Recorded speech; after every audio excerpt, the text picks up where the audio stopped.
صلو علی الحبیب صلی اللہ تعالی علی محمد صلی اللہ علیہ وسلم۔ مسلمان کی نیت اس کے عمل سے بہتر ہے۔ اچھی نیت کے بارے میں لکھا ہے کہ اچھی نیت بندے کو جنت میں داخل کر دیتی ہے۔ اچھی نیت کر لیں، اللہ کی رضا پانے، ثواب کمانے کے لیے بیان سنیں، توجہ سے سنیں، یہ آنے جانے کا سلسلہ بھی بند ہو جائے، بیٹھ جائے، بہت لمبی کوئی گفتگو ہونی نہیں ہے، انشاءاللہ 10-12 منٹ میں ختم کریں۔ اتنا دیر آپ نے صبر کیا ہے، سنیں گے، علم حاصل کرنے کے لیے سنیں گے، جو سنیں گے اس پر عمل کریں گے انشاءاللہ۔ آج یہاں الحمدللہ رب العالمین ختم قرآن کا سلسلہ ہوا ہے، تراویح ختم نہیں ہوئی ہے، بات سمجھ آئی کیا کام ہے؟ ختم قرآن کا سلسلہ ہوا ہے، تراویح ختم نہیں ہوئی۔ تراویح کا حکم یہ ہے کہ 20 رکعت ہم نے پڑھنی ہے اور پورا ماہ رمضان ہم نے پڑھنا ہے۔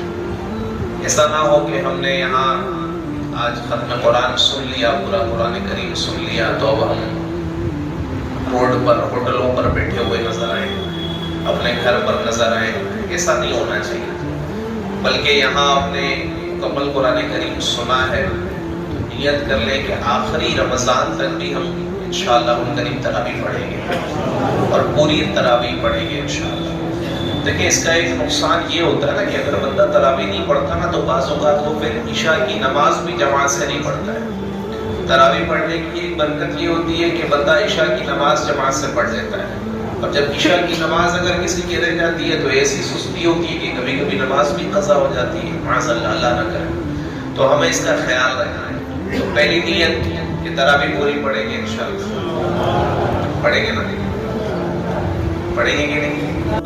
قرآن سے محبت ہے نا، قرآن سے محبت ہے نا، کہ قرآن کیسی عظیم کتاب ہے کہ جس کا پڑھنا بھی عبادت، جس کا سننا بھی عبادت، جس کو چھونا بھی عبادت، اور جس کو دیکھنا بھی ثواب کا کام۔ کہ قرآن کریم ہمارے پیارے آقا صلی اللہ تعالی علیہ وآلہ وسلم پر نازل ہوا، جو نبی تمام نبیوں میں سب سے افضل، جس مہینے میں قرآن نازل ہوا وہ مہینہ تمام مہینوں میں سب سے افضل، جس رات میں قرآن نازل ہوا وہ رات شب قدر، یہ تمام راتوں میں سب سے افضل، اور جس امت پر یہ قرآن اترا، جس امت کے لیے آیا، وہ امت تمام افضلوں میں سب سے افضل۔ تو اس کو پڑھنے والا بھی جو ہے وہ عام نہیں ہوتا، پھر وہ خاص ہو جاتا ہے۔ قرآن کریم سے محبت ہونی چاہیے۔ محبت کی بہت ساری علامتیں، قرآن پر ایمان لانا اور اس سے محبت کرنا، اس کی بہت ساری علامتیں علماء نے لکھی۔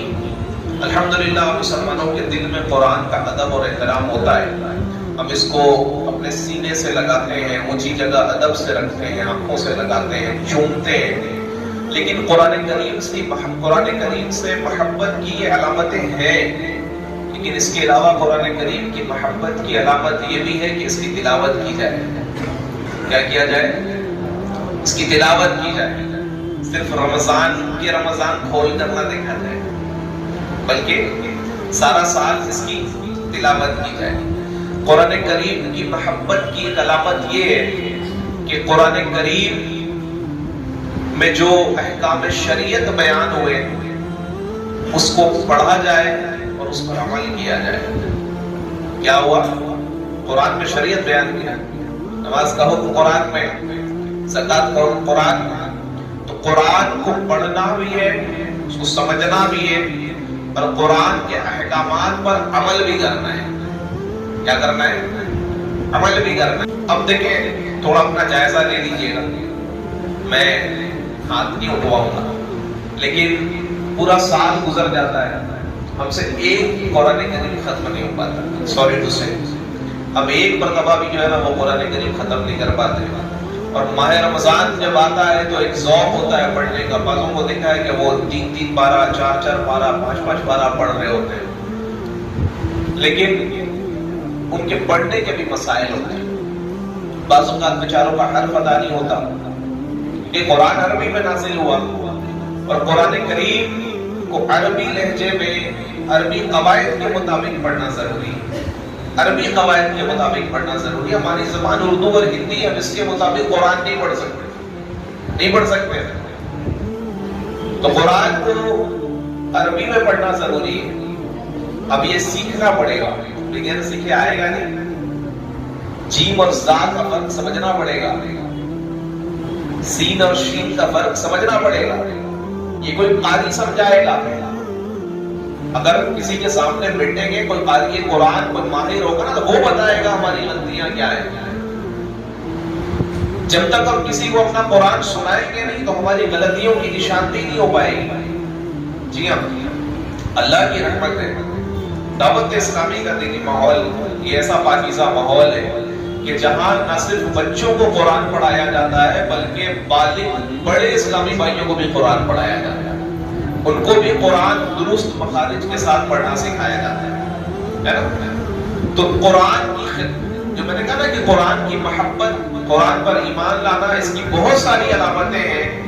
تلاوت کرنا، قرآن کو سمجھنا، اس کے احکام پر عمل کرنا اور قرآن کی خدمت کرنا، یہ بھی جو ہے نا وہ قرآن کی محبت کی علامت ہے۔ تو قرآن کی خدمت بھی کرنی ہے ہمیں۔ اب دیکھیں، علماء فرماتے ہیں کہ اگر تم کسی کو یہ دیکھنا چاہو کہ وہ اللہ اور اس کے رسول سے کتنی محبت کرتا ہے، توجہ ہے کیا کر رہے ہیں، محبت کرتا ہے، تو قرآن سے محبت یہ ہمارے ایمان کا تقاضا ہے، ایمان کا حصہ ہے۔ پیارے اور محترم اسلامی بھائیوں، یہی وہ قرآن ہے جو ہمارے پیارے آقا صلی اللہ علیہ وسلم پر نازل ہوا، یہی وہ قرآن ہے جو برکتوں والا ہے، رحمتوں والا ہے، ایسا پاکیزہ کلام ہے، ایسا پاکیزہ کلام ہے۔ اور آپ اس کی صورتیں دیکھیں، اللہ سورہ بقرہ پڑھے تو مزہ آ جائے، سورہ فاتحہ کی اپنی برکتیں، سورہ اخلاص کی اپنی برکتیں، سورہ مزمل کی اپنی برکتیں، سورہ مدثر کی اپنی برکتیں۔ یار کیسا پاکیزہ قرآن ہے، اور ہم قرآن سے دور ہیں، ہم قرآن سے دور ہیں۔ پیارے اور محترم اسلامی بھائیوں، نیت کریں کہ انشاءاللہ ہم قرآن کریم پڑھیں گے انشاءاللہ، ترجمہ تفسیر کے ساتھ پڑھیں گے۔ اور دعوت اسلامی کا ایک ڈپارٹمنٹ ہے، قرآن کی کتنے عظیم طریقے سے خدمت کر رہی ہے، کوشش کر رہی ہے کہ بچوں کا قرآن درست کروانا، یہ دعوت اسلامی میں الگ ڈپارٹمنٹ ہے۔ بڑوں کو قرآن پڑھانا، یہ دعوت اسلامی کا الگ ڈپارٹمنٹ ہے۔ بچیوں کو قرآن پڑھانا، یہ دعوت اسلامی کا الگ ڈپارٹمنٹ ہے۔ اسلامی بہنوں کو قرآن پڑھانا، اس کے لیے دعوت اسلامی نے الگ شعبہ قائم کیا ہے۔ میں اس ڈپارٹمنٹ کی بات کر رہا تھا کہ بڑوں کو قرآن پڑھانا، تو دعوت اسلامی انڈیا کے اندر میرے اور آپ جیسے بڑے اسلامی بھائیوں کو کم و بیش 40,000 لوگوں کو قرآن کریم پڑھانے ہیں۔ کتنا کام ہے؟ 40,000۔ بولنے میں آسان لگتا ہے، آپ 4 بندوں کو پڑھا کے بتائیں میں مان جاؤں گا۔ تو دعوت کو درست قرآن کریم پڑھنا سکھا رہی ہے، جی ہاں۔ اور ایسا نہیں کہ آپ کو بلا کر، بلکہ جا کر، جو میرے بھائی یہاں مارکیٹ سے تعلق رکھتے ہوں گے، جن کی دکانیں ہوں گی یا جو پڑھتے ہوں گے، ان کو پتا ہوگا کہ قاری صاحب مارکیٹ میں جا کر پڑھاتے ہیں، جی ہاں، ان کے وقت کے مطابق پڑھاتے ہیں، 10 منٹ کے لیے پڑھاتے ہیں، ان کو سبق دیتے ہیں، سنتے ہیں، پھر آگے بڑھتے ہیں۔ یہ انداز ہے دعوت اسلامی کا۔ دیکھو ہم کہتے تھے نا کہ یار پیاس لگتی ہے تو کنویں کے پاس جانا پڑے گا، یہ محاورہ الٹ ہے یہاں کہ کنواں پیاسے کے پاس آ رہا ہے، اور پھر بھی اگر ہم محروم رہے نہ پڑھنے سے، اگر ہم محروم رہے تو ہماری بہت بڑی کم نصیبی ہوگی۔ یہ دھنباد کی بات کر رہا ہوں، یہاں ہمارے قاری صاحب جو ہے وہ مارکیٹ کے اندر، مساجد کے اندر جا کے لوگوں کو قرآن